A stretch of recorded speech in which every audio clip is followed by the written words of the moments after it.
Happy Labor Day to everybody. Today's video is starting out with prepping a second concrete pad. This one will be for a pizza oven, a wood-fired oven. I was hoping to get it on plane with the other one, but this will actually be raised up a couple of inches because I didn't want to dig down and destroy any roots any more than I had to. But it'll be, it'll look nice. It'll be in line with the other pad as much as can be with the little bit of a bow in one side of that concrete pad. But once I got that loosened up and moved mostly out of the way, then I decided to come over and start working on this ditch. We had originally decided that the ditch was going to run through the entertaining area, and we were going to have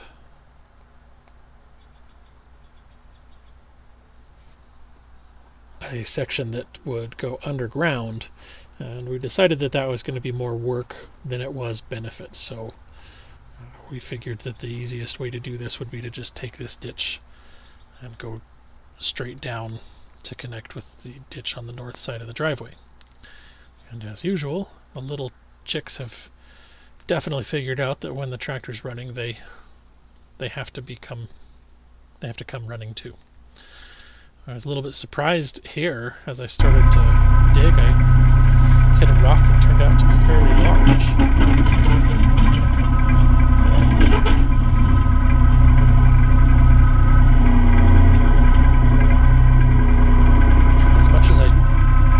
Shouldn't like that sound, I have come to love that sound.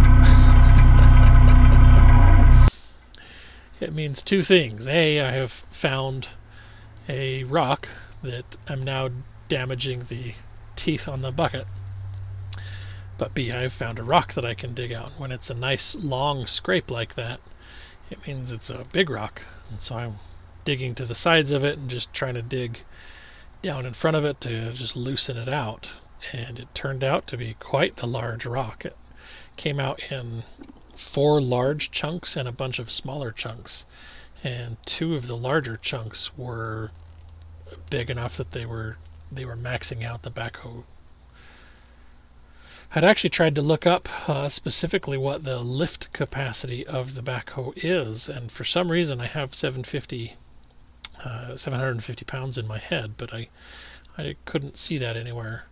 So I'm not entirely sure if that's just something the salesman told me, or if it's something that is just a magic number that doesn't exist. But I guess one of these days I'll have to try and figure out a way to weigh some of these rocks and see how big they are. But see, there's a pretty good chunk of one there, and it was really quite surprising how much rock was in this area. I'm not a geologist, but it would be kind of interesting to know how to identify rock and what caused it and where it came from, things like that. But maybe in another lifetime when I don't have 24 other things to do first. There's one of the, I think this was the second largest chunk, and backhoe struggled with that one. And then this, I think there's one more here, or did I already get it? I don't know. Oh, I'm filling it in, so that must have been it. Emily actually brings over a twinberry that was dug up, and this is going to be a prime spot for that. The twinberry is a shrub that it's actually an edible fruit. It's not very palatable. From what we can gather, the Native Americans used to use it in their pemmican, I believe, if I remember correctly. There were a few sources that say it causes causes, it can be used as a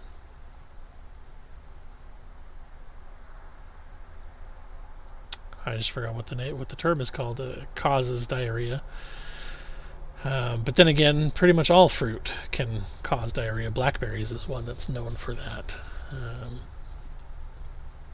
But since this will stay wet all winter long, once here in a couple of weeks, this ditch will start flowing, and it'll just keep flowing until probably June.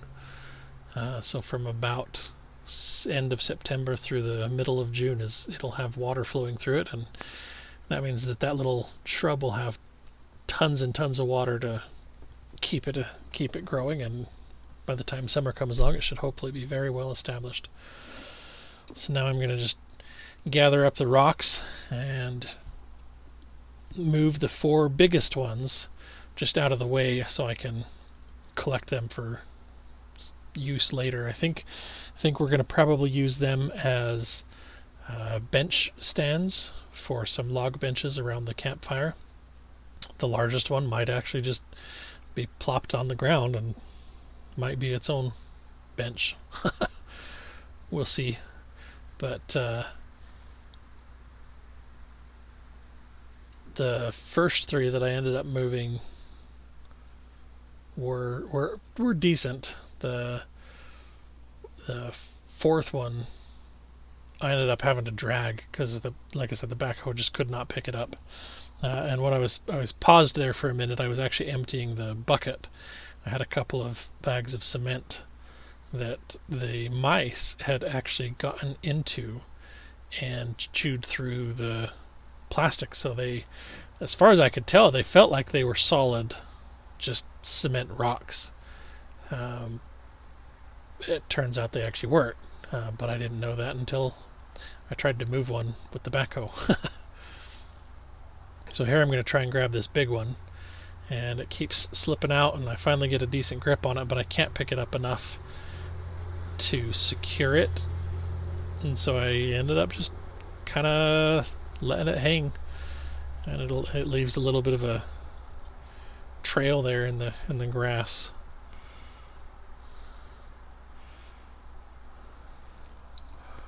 It was definitely a very big rock. I ended up just using the bucket to kind of push that a little further out of the way for me. So now I'm just picking up all the smallish pieces, putting them in the bucket of the front loader, and then I'll move back down and use them to secure the ends of the culvert so that the dirt doesn't, slip down and end up blocking the ditch.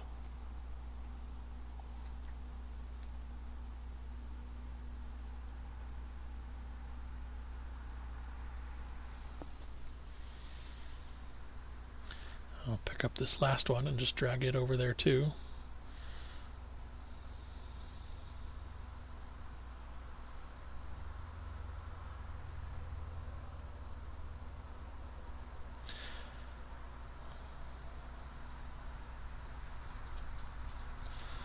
And then start positioning them around. So you can see that cement bag over there, it kind of moves like a single solid rock.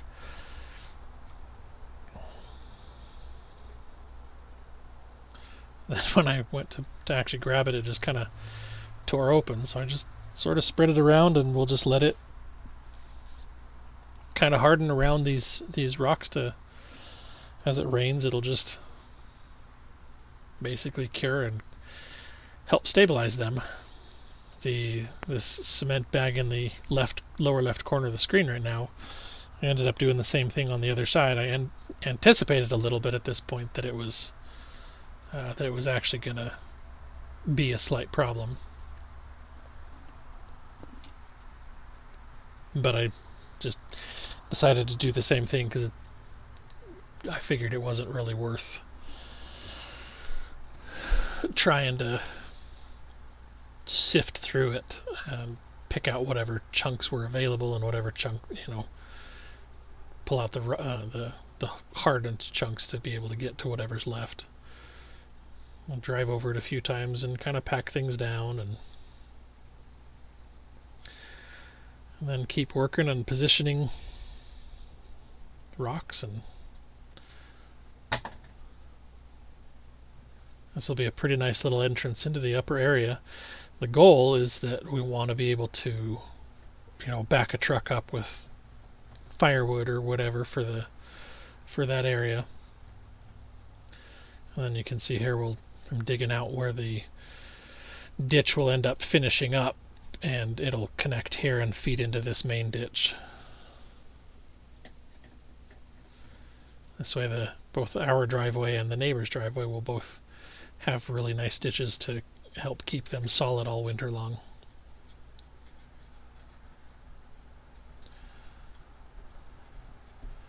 I'll just keep working my way back.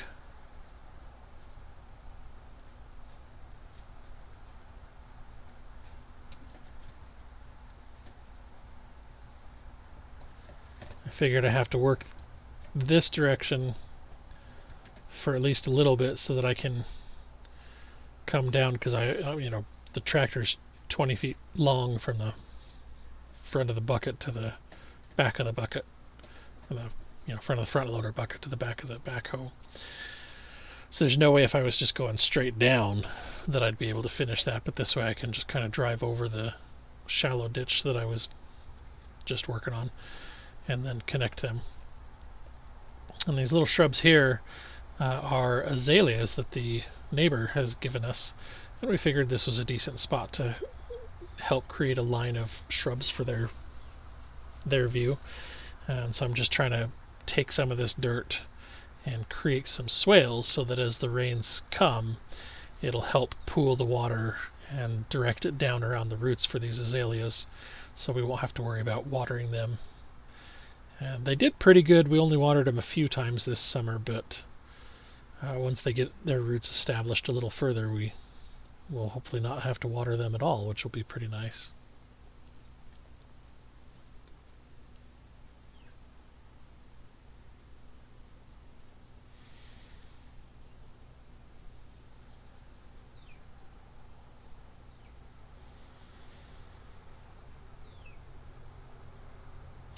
So now I'm just trying to compact things a little bit further,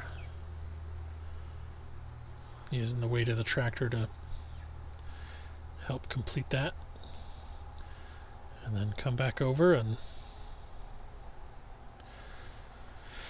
gather up a little bit more dirt from over here, smooth things down a little bit more, and just keep piling it up to make that so that it's nice and level. It's a little unnerving to drive over that right now, or before I got all of this done, because as you're coming up over the driveway, it drops down pretty notably, and it sort of looks like you're going to drive into the ditch, especially if you're backing a vehicle up with a trailer. That's a challenge. So I'm working on getting this built up so you can easily see where you're driving. Then we'll hurry and finish digging that ditch, and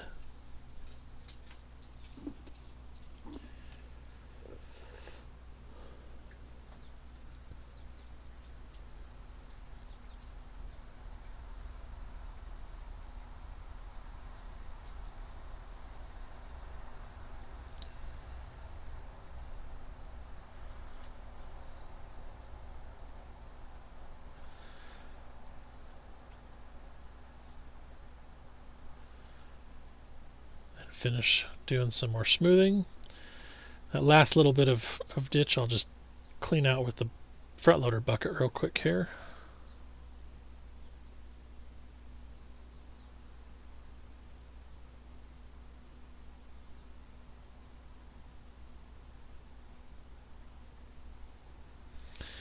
And this spot to the right, where the dirt's exposed below those trees, that's where the driving path used to come, and boy is it night and day between what that used to be and what it is now. But that'll be the extent of the video for today. Thank you as always for watching. God bless you and yours, and hopefully you guys are all having a wonderful Labor Day out there.